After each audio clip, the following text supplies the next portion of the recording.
കുറേയേറെ ആളുകൾ ഈ ഡിസംബർ മാസം 16-നെ വലിയ വേദനയോടുകൂടിയാണ് നോക്കിക്കാണുന്നത്.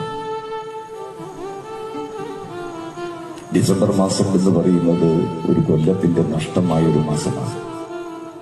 നെറ്റിയിൽ ഡിസംബറിൽ ചുവന്ന ലിപികുടി ചാർത്തിയ കരസിത്താവും ആണിക്കുറ്റിയിൽ കിടന്ന ആത്മനിർവൃതിക്കായി കേഴും. 31ാമത്തെ കള്ളിയിൽ ആരോ രക്തം തുപ്പി വീഴുന്നു. പടിത്തിണ്ണയിൽ ഇത്തിരി രക്തം പോക്കുവെയിലായി ഒതുങ്ങുന്നു എന്ന വലിയ കുറിപ്പിന്റെ വരികൾ പോലെ ഡിസംബർ മാസത്തിൽ ഈ ആളുകളുടെ ഒരു പ്രിയപ്പെട്ട പിച്ചനുജന് ധന്യ ആശുപത്രിയിൽ വെച്ച് RSSന്റെ കാപാലികർ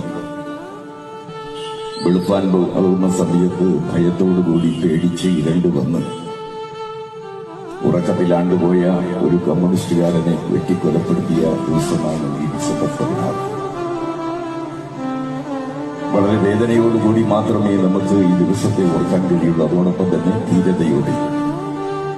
വേദന മാത്രമുണ്ടാകുന്നവൻ കമ്മ്യൂണിസ്റ്റുകാരനല്ല, ധീരത കൂടി വേദനയുടെ ഹൃദയഭാഗത്ത് ഒളിച്ചിരിക്കുന്നവനാണ് കമ്മ്യൂണിസ്റ്റുകാരൻ.